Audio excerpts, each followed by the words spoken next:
Hey everyone, welcome back to the channel. In today's video, we're going to be diving into disclosure groups with SwiftUI, and you can see an example of that on screen here.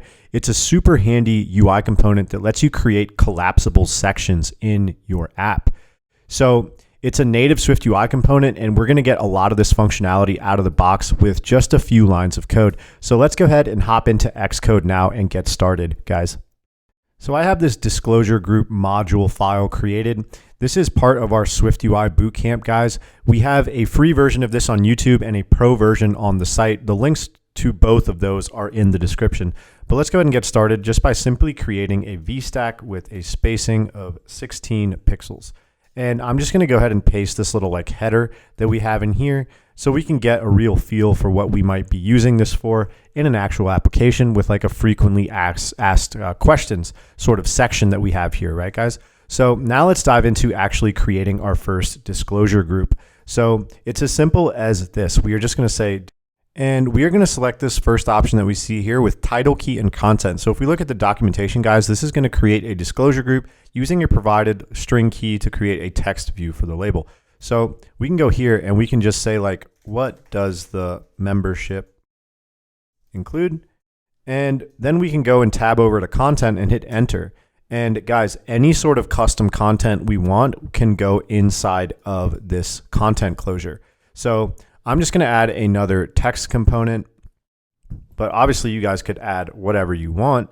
And let's go ahead and take a look at what this looks like. With just this couple lines of code here, we can tap on this, as we can see, guys, and it will automatically handle that menu or that item collapse and expanding or expansion for us. So this is a super, super useful component that SwiftUI gives us for free. So we can also customize the styling a little bit here, guys. I'm just going to go ahead and add a couple modifiers. We're going to give it a font of subheadline, foreground style of primary, and some padding. So we can see here that this looks a little cleaner.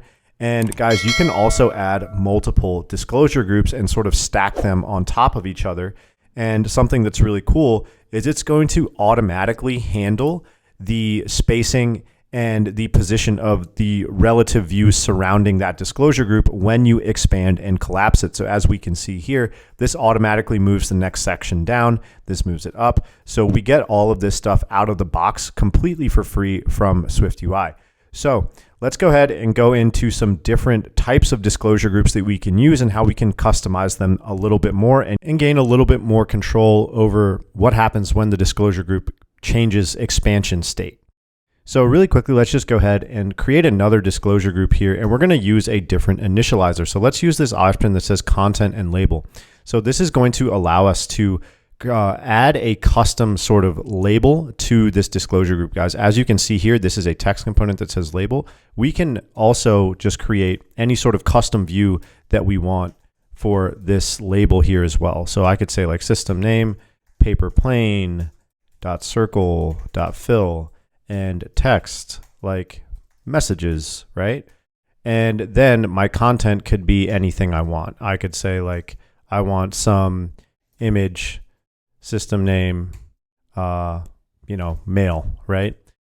And this can just gives you guys an idea of how you can further customize these disclosure groups. You are not limited to only passing in a text component here. You can make the label anything you want so that you can style it as you see fit. So the possibilities for this are really endless, guys. We can make a custom collapsible sort of disclosure group, as it's called, to display any sort of custom content that we want. So that's really, really awesome. This is a super dynamic component. And next up, guys, last but not least, I want us to cover how we can manage the expansion state of our disclosure group. So let's go ahead and create another disclosure group. And we're going to notice that we have another init option involving this isExpanded property. And this is a binding that we need to pass in. So let's go ahead and just select the one with title key.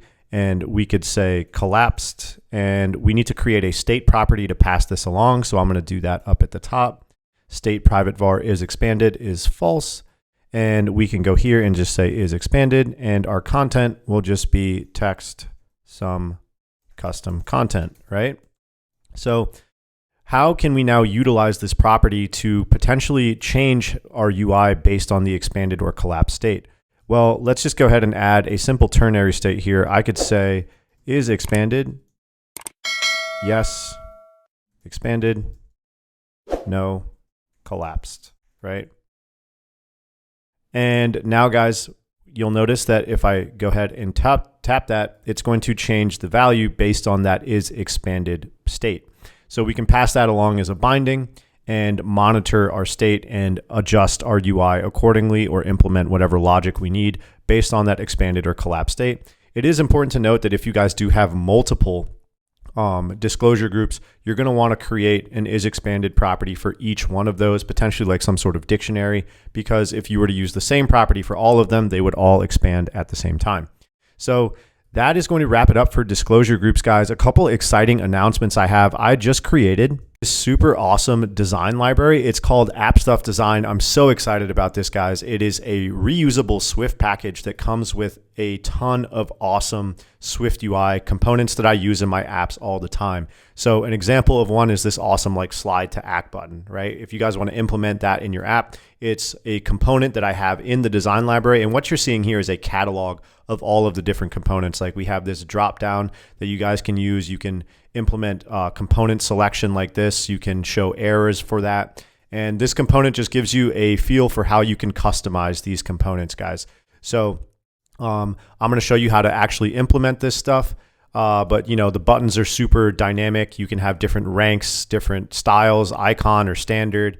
You can have different button sizes. You can have different button statuses, critical, neutral, default, all that good stuff. So make sure you guys go ahead and check this out. It's available to members here at AppStuff. If you guys want to become a member, just follow the link in the description. For less than a coffee a day, you guys get access to a ton of pro courses, app templates, and now things like this design library, guys. So you can cancel anytime. And you guys can just go ahead, sign up here on stephancodes.com at the Become a Member. You can check out all of our amazing courses, as I'm sure you guys may know, unless you're new to the channel. And really quickly, let's hop back into this awesome design library. I'm going to show you guys how simple it is to implement these custom components. So once you have it dropped in as a Swift package, you're just going to say import AppStuff Design. And this is all the code. You guys need to implement this button here. You create an AppStuff Design button. It has a title, and you can attach an is loading property to it as well. That is going to show a progress indicator. And it's literally just one line of code to get that done with this button style, guys. And you can also change this to something like an icon, and you can pass in a system image, just like this. And you guys will see here that this is super, super dynamic, super customizable. And I'm so, so excited about it, man. So guys, make sure you go ahead and check out this new design library, and you can become a member here with us at AppStuff. And it's one of the many benefits you guys get from being a member with us here at AppStuff. So if you guys have any questions about this, just drop a comment, and hope you enjoyed the video on the disclosure groups. This is a super awesome component we get right out of the box from SwiftUI. Make sure you guys like and subscribe to the channel if you want to see more content like this. We'll see you in the next one. Peace.